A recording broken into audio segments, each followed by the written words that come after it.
மீண்டும் உங்களை நாம் சந்திப்பதிலே மிக்க மகிழ்ச்சி அடைகின்றோம்.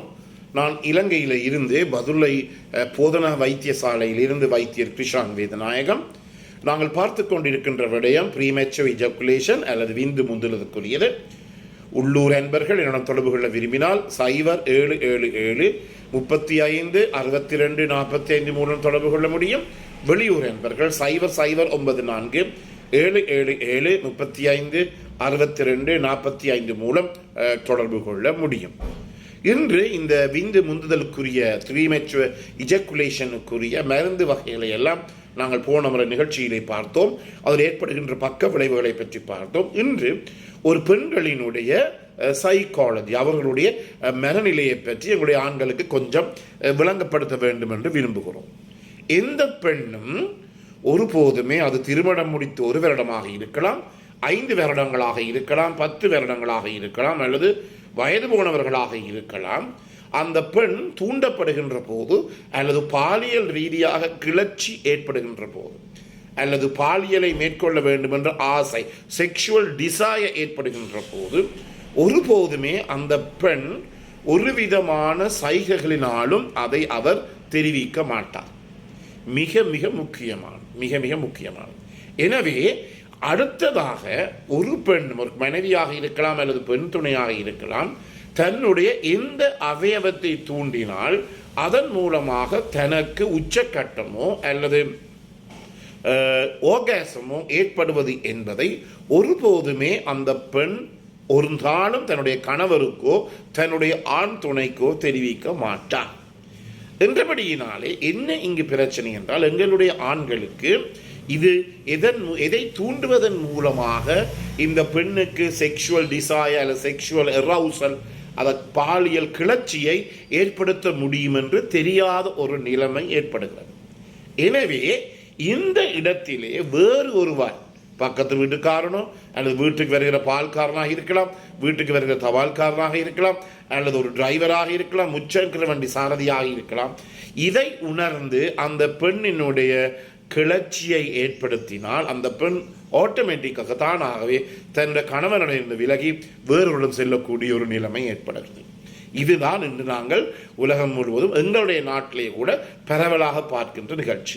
எனவே இந்த இடத்திலே ஆண்கள் முக்கியமாக அறிந்து கொள்ள வேண்டியது என்ன, தன்னுடைய மனைவியை, தன்னுடைய பெண் துணை எவ்வாறு கிளர்ச்சியடை செய்ய வேண்டும், என்னென்ன செய்வதன் மூலமாக கிளந்தள்ள வேண்டும் என்பதை அவர்கள் கொஞ்சம் கொஞ்சமாக அனுபவம் மூலமாகவோ அல்லது எங்களுடைய நிகழ்ச்சியை பார்க்க மூலமாகவோ அறிந்து கொள்ள வேண்டும். பல ஆண்கள் எங்களிடம் வந்து சொல்வது என்ன, ஐயா நான் வேலையில் இருக்கிறேன், முழு நேரம் வேலையாக இருந்தேன் என்றபடியினாலே தன்னுடைய மனைவி தன்னை விட்டு பிரிந்து விட்டார், இப்போது நான் 2வது மனைவியை திருமணம் முடித்து குடும்பம் நடத்துகிறேன். எனவே இதே பிரச்சனை 2வது மனைவிக்கும் ஏற்படாது என்று என்ன உத்தரவாதம், என்ன சுவர்? இது பிரச்சனை. என்றபடியினாலே 2 நேரங்கள் இருக்கிறது, quality time, quantity time. Quantity time எனப்படுவது நீங்கள் வீட்டிலே 2, 3, 4 மணித்தியாலும் ஒரு நாளிலே வீட்டிலே செலவிட்டாலும் நித்திரை போவதற்கு மேலதிகமாக நீங்கள் இருந்து ஒரு ஆண்கள் தொலைக்காட்சியை பார்த்து கொண்டோ அல்லது தங்களுடைய இந்த மொபைல் ஃபோனை கிண்டிக் கொண்டு இருந்தால், தட்டி கொண்டு இருந்தால் அந்த குவான்டிட்டி, அது 4-5 மணித்தியாலும் வீட்டில் இருக்கிறார், அந்த இடத்திலே குவாலிட்டி டைம் இல்லை. அதே நேரத்திலே நீங்கள் வீட்டிலே 1 மணித்தியாலம் 1/2 மணித்தியாலம் மட்டும்தான் இருக்கிறீர்கள். அந்த டைமில், அந்த நேரத்திலே உங்களுடைய மனைவியினுடைய உச்சக்கட்டத்தை அல்லது மனைவியினுடைய செக்ஷுவல் எரௌசலை நீங்கள் மனைவிக்கு ஏற்படுத்துவீர்களாக இருந்தால் அந்த 15-20 நிமிடங்கள் கூட 4-5 மணித்தியாலங்களை விட ஒரு பெருமதியுள்ளதாக அங்கு இருக்கும்.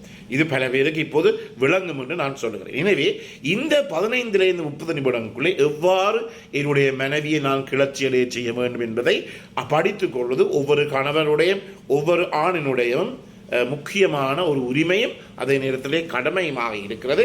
இந்த இடத்திலே கடமை என்று ஏன் சொல்லுகிறேன் என்றால், ஒரு ஆண் திருமணம் முடித்து தன்னுடைய மனைவிக்கு ஓகாசத்தையோ அல்லது உச்சக்கட்டத்தையோ கொடுப்பவராக இல்லாவிட்டால் அவர் மூலம் உலகத்திலே பாவம் செய்கின்ற ஒருவர் உலகத்திலே ஒருவருமே கிடையாது. ஏனெனில் நாங்கள் அது எங்களுடைய மனைவிக்கோ அல்லது எங்களுடைய பெண் துணைக்கோ செய்கின்ற மிகவும் பாரதூரமான ஒரு கொடுமையோ ஒரு துன்பமாகவோ அது இருக்கலாம்.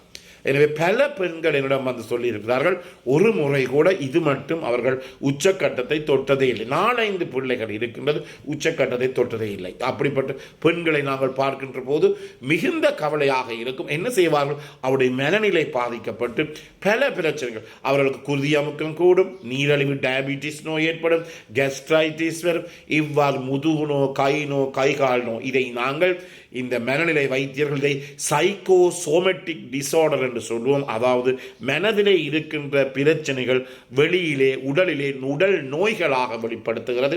எனவே என்ன செய்வார் அந்த மனைவி? அடிக்கடி பல பல பல நோய்களை சொல்லி சொல்லி சொல்லி ஒரே வைத்தியசாலைக்கு சென்று மருந்துகளை எடுப்பதை காணக்கூடியதாக இருக்கின்றது.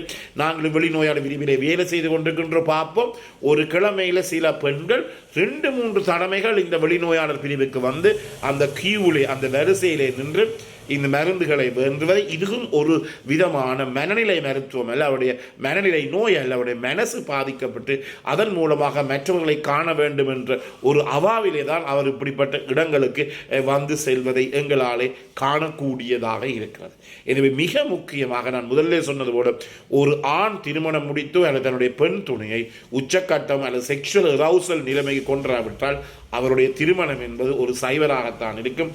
அவர் செய்கிற மிகப்பெரிய ஒரு துன்பமான விடயமாக அது இருக்கும். ஏனெனில் பெண்கள் கூடுதலான அளவு கிணர்ச்சியையும் உணர்ச்சியையும் ஆகாசத்தையும் பெறுவதற்காக அது 100% அவர்கள் எண்ணத்திலே தங்கி இருக்கிறார்கள், ஆண்களிலே தங்கி இருக்கிறார்கள்.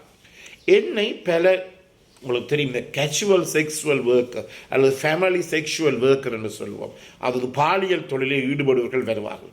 வந்து கதைத்து கொண்டிருக்கின்ற போது ஒரு நாளில் சமயத்தில் 8, 10, 15 பேருடன் கூட அவர்கள் தொடர்புகளை வைத்திருப்பார்கள். ஆனால் பிறகு நான் அவர்களை கேட்பேன், இவர்களிடம் வைத்துக் கொள்ளுகின்ற போது உங்களுக்கு ஒரு தடவையாவது இந்த ஆகாசம் உச்சக்கட்டம் ஏற்பட்டது என்றால் ஒரு செகண்டும் தாமதிக்காமல் இல்லை என்று சொல்லுவார்கள்.